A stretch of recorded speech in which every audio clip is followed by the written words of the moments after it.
everyone, this is Amy. We're going to make a craft today, and we're going to add to the Suncatcher series, Suncatcher's 3 ways. So this is the second way you can make a Suncatcher. The first way was with beads and wire. This one is you have a plastic lid. Here's your supplies you need. You can get these off of like butter dishes or sour cream containers. Just save your lid. So you have to have a plastic lid, and you also need glass jewels. You can get these at the Dollar Tree, Walmart, any craft store, places like that. I like to use the ones that are the more clear. You can see that. There's some that are opaque. They don't really let the light shine in as much, so I like the clearer ones.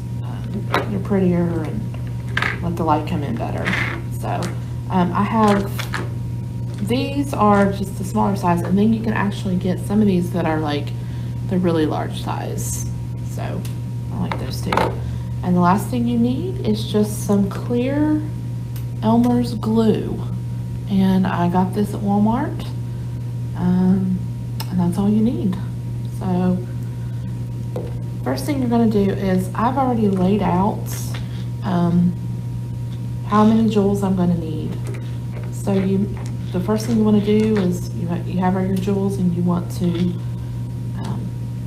position them in the lid itself, so you know how many you're going to need, how they're all going to fit. So I know that all these are going to fit. So I'm going to put my big one. I'm going to start with the big one, and the first thing you do is you put down just a small coat of glue. Okay.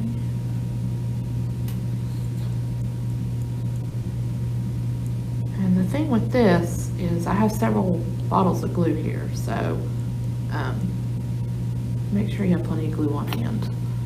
So just put that down and then start placing your jewels. So I'm going to put that one right in the middle, and I'm going to build all the little ones around it. So you can kind of stagger your colors, and if there's holes, it's okay, because once you put in the glue, it fills it up. It fills all those gaps. So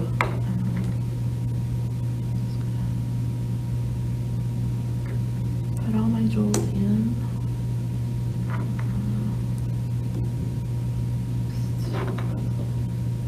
Keep filling it up.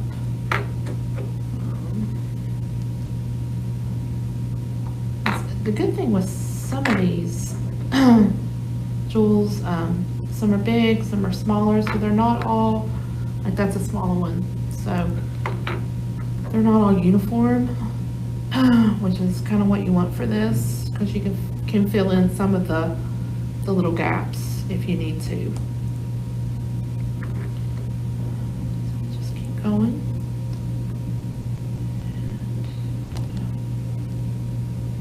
There you go. Spread the colors out a little bit.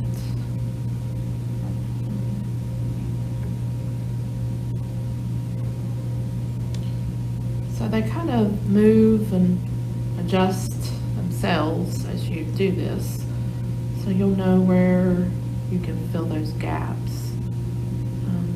You want to make sure they all lay flat though. You don't want them so crowded on each other that they don't lay well. So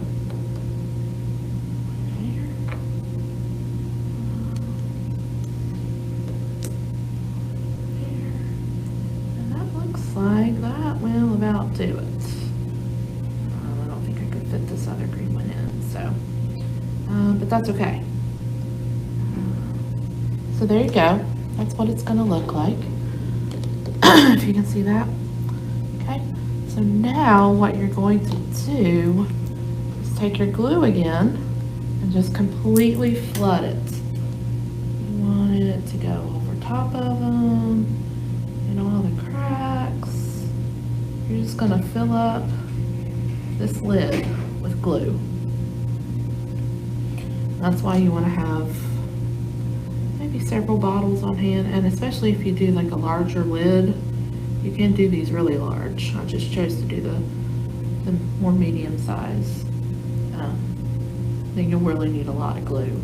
So, but they're pretty cheap. I mean, they're just about the same as any, you know, clear Elmer's glue or white Elmer's glue. They're gonna cost about as much. So, I think when I actually did this project with the library, I think I cleared out the whole section at Walmart and bought all their clear glue. So, especially if you do this around, you know, when school time, it's getting ready to start, maybe August, September, then they'll have a lot of the clear glue in stock because kids need it. So you can see I'm covering, making sure they're all covered with glue, all the jewels.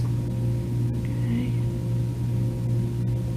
And that should be pretty good. So if you see, I use about probably more than half a bottle. That was a full bottle. So that's how much glue you need. So all you do is you just let this dry. I would let it dry for a few days, as dry as you can get it. And then what you'll have, when it's completely dry in the lid, you know, you'll worry that it's glued to the lid, but it doesn't. With the plastic, it just pops right out of this once it's completely dry. And this is one that I have made before. I used all clear this time. So that is what it looks like. You see that? And this has actually, I've had this for probably a couple years now. It's been hanging in my office. So they hold up really well, surprisingly. And if you can see, I just made a little hole in the glue and just hung my string from it. So you can do any kind of string you want. And if you see, there's gaps here, and the glue just fills it, and you don't even really notice it. And they're really, really pretty. So that is another way that you can make a sun catcher, and it's really easy. You can make it with kids. You can make several at once because it's just so easy to put together. So, all right, well, thanks for crafting with me, and I'll see you next time.